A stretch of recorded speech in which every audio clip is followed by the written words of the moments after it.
बार्शी बाजार समितीवर प्रशासक येणार का प्रशासकीय मंडळ याला चर्चा याबाबत माहिती नाही. आता त्याच्यामध्ये दोन मुद्दे आहेत. मग तुम्ही विचारलं की मतदार यादीचा विषय, हमाल तोलार आणि व्यापारी मतदारसंघ. आता ज्या व्यक्तीने आमच्याकडे अर्ज केले बाजार समितीकडे की आम्हाला व्यापारी लायसन द्या, त्यांना आम्ही लायसन देण्याचं काम केलेलं आहे. ज्यावेळेस DDRने मतदार यादी मागवली ती टेंटेटिव्ह असते, ती काय फायनल अंतिम यादी नसती. अंतिम यादी त्याच्यावरती हरकती सूचना घेऊन DDR फायनल करतात. ही काय आताची निवडणूक आहे, आम्ही आयुष्यात गेलं निवडणुका लढवण्यात. आणि आता ह्याचीच नावं पाठवायची त्याची नावं पाठवायची म्हणलं तर ते आमच्यावरती रोष येईल. जेवढ्यांचे लायसन होते ते सगळेच नावं आम्ही बाजार समितीनं पाठवून दिले. त्याच्यामध्ये आता जी निकष आहेत 2 वर्षापूर्वीचं ते आम्हाला पण कायदा माहिती.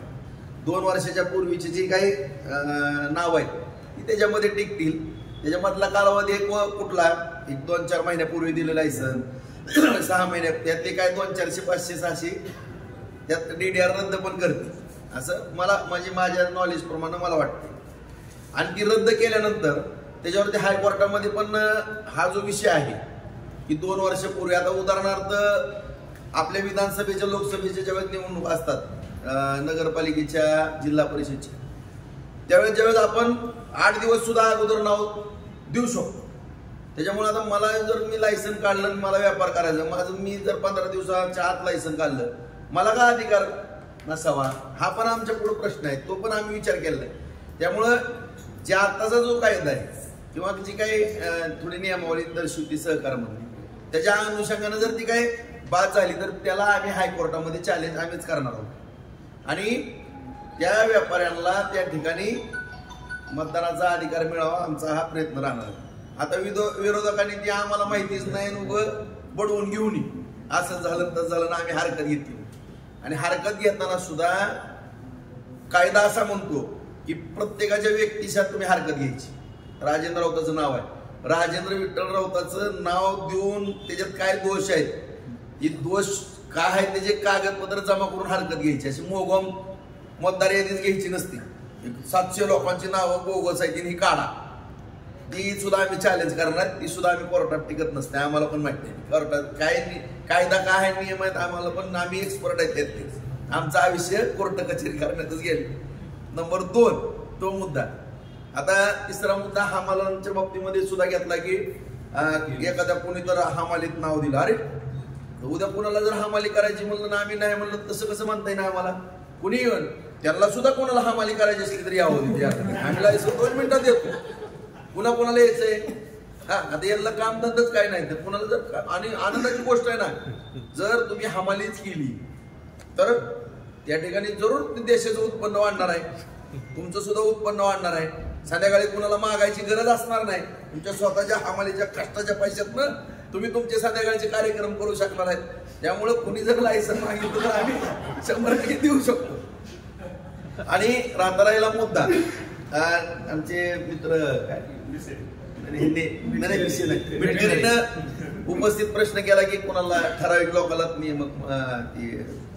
अशासकीय मंडळ, तसा विषय नाही. आपली 24 तारखेला मुदत संपणार आहे. मुदत संपल्याबरोबर 24 तासात त्यांना ती खुर्ची रिकामी ठेवता येत नसती. तिथं प्रशासक नेमक शासकीय अधिकारी हा प्रशासक येत असतो. त्याच्यामुळं ज्या सहकार खात्याला नियम लागलेला आहे मध्यंतरी की पावसाळ्यामुळे आम्ही निवडणुका पुढे ढकलतो, तशा जर भविष्यात पणच्या निवडणुका पुढे ढकलण्याचं जर सरकारच्या विचारात येणं आलं आणि तसाच ER निघाला तर तिथं प्रशासक मंडळ प्रशासकीय अधिकारी आल्यानंतर काही निर्णय घेण्याकरता मर्यादा येतात त्यांना. पण त्याच्यामुळे अशासकीय मंडळ त्या ठिकाणी असावं त्या दृष्टिकोनातून आम्ही नावं दिलेली आहेत. आणि जर निवडणुकात लागल्या, जर आम्ही शासनाला विनंती करणार आहे मी स्वतः की या ठिकाणी निवडणूकच होऊ द्या, आणि जर निवडणुका झाल्या तर आमचं आम्ही तयारच आहेत. व्यापारी मतदारसंघातनं तयार आहेत, हमाल कॉलर मतदारसंघातनं तयार आहेत, सोसायटी मतदारसंघातनं तयार आहेत, बाजार आपलं ग्रामपंचायतच्या मतदारसंघातनं आम्ही तयार आहेत. सगळीकडेच आमचं बहुमत आहे, सगळ्यांनाच माहित आहे, त्यांना पण माहित आहे. आणि त्यावेळेस मग त्या भागातले कार्यकर्ते वगैरे सगळ्यांची बैठक घेऊन कुणाला उमेदवारी काय द्यायची, सोसायटीतनं कोण असेल, ग्रामपंचायतमधनं कोण असेल, त्या पद्धतीने आम्ही निवडणूक ही 100% जिंकणार. त्याबद्दल कोणी ती मात्र शंका बाळगायचं कारण नाही. आणि दुसरी गोष्ट, बाजार समितीशिवाय करमत नव्हतं काय काय जणांना. त्यांना आमदारकीपेक्षा बाजार समिती प्रिय वाटायचं, कारण तिथलं माळवं फुकट होतं, धान्य फुकट होतं, सगळंच फुकट, सगळा प्रपंच तिथनं चालायचा. आणि हा प्रपंच करत असताना काय भोगावं लागले त्यांची त्यांना माहिती. त्याच्यामुळं कुणाला कुठल्या संस्थेमध्ये चुळबुळ करायची वाटते हा भाग वेगळा आहे.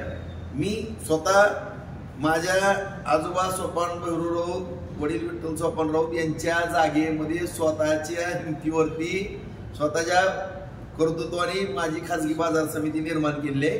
त्यामुळं ती बाजार समिती असताना सुद्धा मी त्या निवडणुकीमध्ये सांगितलं होतं की इथले सगळेच गाळेधारक मी तिकडे शिफ्ट करतो आणि शासकीय बाजार समिती आपण चांगली चालू.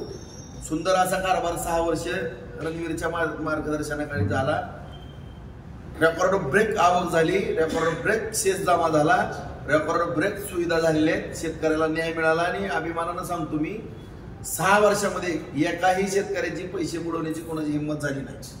कुठल्याही व्यापाऱ्यानं दिवाळ काढलं नाही, कुठेही तिथं अनुचित प्रकार घालला नाही, कुठलाही संप घालला नाही. अत्यंत शिस्तबद्ध, अत्यंत उत्कृष्ट अशी बाजार समिती त्या ठिकाणी आम्ही चालवण्याचा प्रयत्न त्या ठिकाणी केलेला आहे.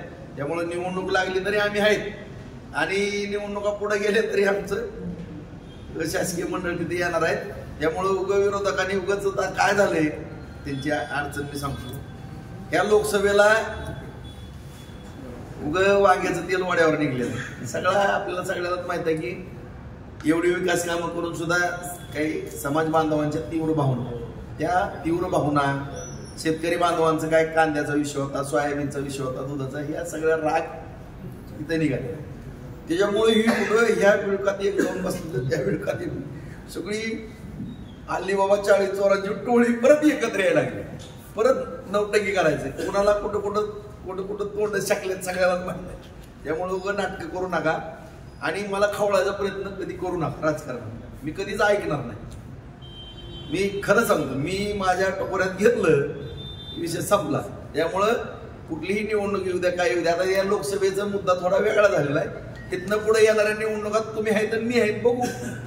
हा जे रतन ह्या सूर्य बघू काय असेल ती, त्याला काय असते.